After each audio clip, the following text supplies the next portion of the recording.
ఈ నెల జూన్ 26వ తేదీన కిడ్నీ వ్యాధులపై అవగాహన సదస్సు నిర్వహిస్తున్నట్లు Sri Sagar kidney care hospital doctor P Shashank తెలిపారు. ఈ సందర్భంగా బుధవారం రాజమండ్రి దాన్వాయిపేటలోని శ్రీ సాగర్ కిడ్నీ కేర్ హాస్పిటల్లో ఏర్పాటు చేసిన మీడియా సమావేశంలో ఆయన మాట్లాడుతూ Sri Sagar kidney care hospital 10వ వార్షికోత్సవం సందర్భంగా జూన్ 26వ తేదీన రాజమండ్రి జేఎన్ రోడ్లో ఉన్న చెరుకూరి కళ్యాణ మండపంలో ఉదయం 9:30 నుండి 10:30 వరకు కిడ్నీ వ్యాధులపై ప్రత్యేక అవగాహన సదస్సు నిర్వహిస్తున్నట్లు తెలిపారు. ఈ సదస్సులో స్విమ్స్ మాజీ director doctor Sivakumar, Yashoda hospital doctor Rajasekhar Chakravarthy, Narayana hospital doctor Praveen, Vizag KGH HOD doctor Prasad, ప్రముఖ కార్డియాలజిస్ట్ డాక్టర్ రమేష్ గూడపాటిలు పాల్గొని ప్రసంగిస్తారని తెలిపారు. రాబోయే రోజుల్లో గోదావరి నది నీటి కాలుష్యంపై ఎలాంటి చర్యలు తీసుకోకపోతే భవిష్యత్తులో మనం ఎలాంటి ఇబ్బందులు పడాల్సి వస్తుందనే దానిపై కూడా ఈ సదస్సులో చర్చిస్తామని అన్నారు. సాగర్ కిడ్నీ కేర్ 10వ వార్షికోత్సవ సందర్భంగా మన ముఖ్య ఉద్దేశం ఏంటంటే ప్రజలందరిలో హార్ట్ స్ట్రోక్, బ్రెయిన్ స్ట్రోక్ మీద భారీగా అవగాహన ఉంది. చాలా తక్కువ మంది అవగాహన లేకపోవడం అంటూ ఉంటుంది. ఎక్కువ మందికి హార్ట్ స్ట్రోక్, బ్రెయిన్ స్ట్రోక్ అంటే ఏంటో చాలా మందికి తెలుసు. విలేజ్ డాక్టర్స్ కూడా ఐడియా ఉంది.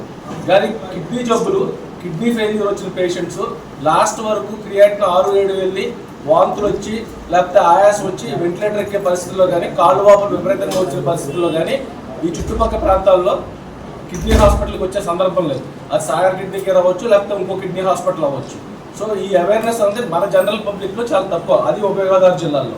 రెండో ముఖ్య ఉద్దేశం ఏంటంటే కిడ్నీ చనిపోయింది, డయాలసిస్ స్టేజ్కి వచ్చారు, మీకు కిడ్నీ మార్పిడి అవసరం అంటే ఎక్కువ మంది అడిగే క్వశ్చన్ కిడ్నీ ఎక్కడ దొరుకుతుంది, మేము కిడ్నీ అమ్ముకోవచ్చా? సో ఇది మేజర్ క్వశ్చన్. సో మనం ట్రాన్స్ప్లాంట్ చేయకపోయినా పేషెంట్స్ని డయాలసిస్లో 18 ఏళ్ళ నుంచి 65 ఏళ్ళు వచ్చిన వాళ్ళని ముందు ట్రాన్స్ప్లాంట్కి ఎక్కడో ఒక చోట పేరు నమోదు చేసుకుంటాం. లీగల్గా mother, father, brother, sister or బాబాయిలు, పెద్దమ్మలు వీళ్ళు కమిటీ అప్రూవల్ తీసుకోవాలి. అలా లేని పక్షంలో ఈ బ్రెయిన్ డెత్ క్రైటీరియా అంటే యాక్సిడెంట్ కేసుల్లో కిడ్నీ వచ్చేది కడావర్ ట్రాన్స్ప్లాంట్ అంటాం. దానికి మనకు తెలిసిన హాస్పిటల్స్లో వాళ్ళు ఎక్కడైతే ఇష్టపడతారో, విజయవాడ మణిపాల్ అవ్వచ్చు, లేకపోతే యశోద హైదరాబాద్ అవ్వచ్చు, లేకపోతే వైజాగ్ అవ్వచ్చు, మనం ఇక్కడ నుంచి ఒక నెఫ్రాలజిస్ట్గా వాళ్ళు ట్రాన్స్ప్లాంట్ తట్టుకోగలరా, వాళ్ళు ఇమ్యూనిటీ సపోర్ట్ చేద్దా అన్నది వాళ్ళతో మాట్లాడి వాళ్ళని కడావర్ వెయిటింగ్ లిస్ట్లో పెడితే 3 నుంచి 4 సంవత్సరాలు 5 సంవత్సరాలు గ్రూప్ బట్టి వెయిటింగ్ లిస్ట్ బట్టి ఆర్గన్ దొరికే అవకాశం ఉంటుంది. సో ఈ అవేర్నెస్ లేక చాలామంది దళారీ వ్యవస్థలో చిక్కుకొని డబ్బులు ఖర్చు పెట్టి కిడ్నీ రాక మేము ఖర్చు పెట్టేవాడిని కిడ్నీ రావట్లేదు అన్న బాధతో ఉండిపోతారు. సో అందరూ కూడా కిడ్నీ మార్పిడి చేయించుకునే వాళ్ళు షార్ట్ కట్స్ మానేసి కరెక్ట్ గవర్నమెంట్ ప్రొసీజర్లో వెళ్తే మీ ఆరోగ్యం, స్ట్రెస్, తర్వాత మీ మనీ వేస్ట్ అవ్వకుండా కాపాడుకోగలుగుతారు. ఇది ముఖ్య ఉద్దేశం.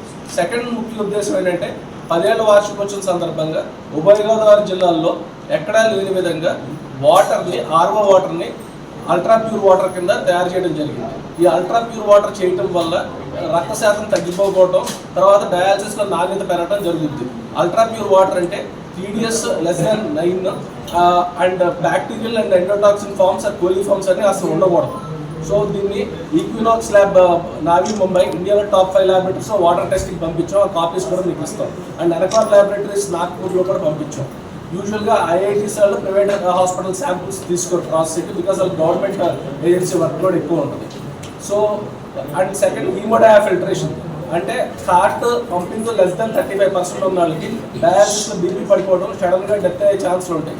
సో హీమోడయా ఫిల్టరేషన్ అంటే వాటర్ కూడా, డయాలసిస్ వాటర్ కూడా పేషెంట్లో పంపించి రిమూవ్ చేస్తాం స్లోగా. సో దట్ హార్ట్ వీక్గా ఉన్న పేషెంట్స్ డయాలసిస్లో డెత్ అయ్యే అవకాశాలు తక్కువ ఉంటాయి, లాంగివిటీ పెరుగుద్ది.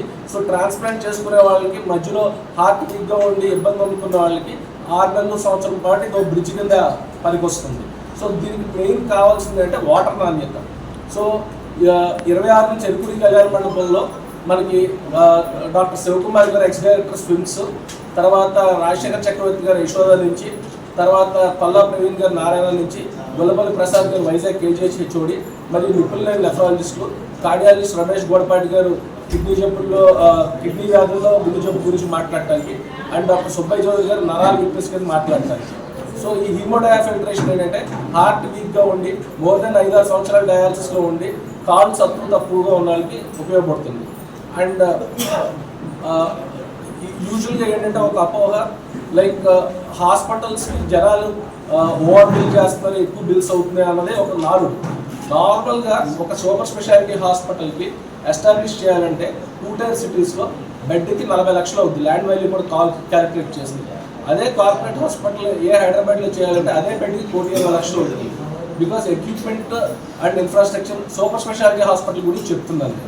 సో దీనివల్ల వైద్య ఖర్చులు పెరగడం వల్ల జరుగుతుంది. సో జనాలందరికీ నేను ఏం చెప్తానంటే, మీరు సంపాదించే ప్రతి రూపాయిలో రోజుకి 50 రూపాయలు ఇన్సూరెన్స్ కట్టుకోండి.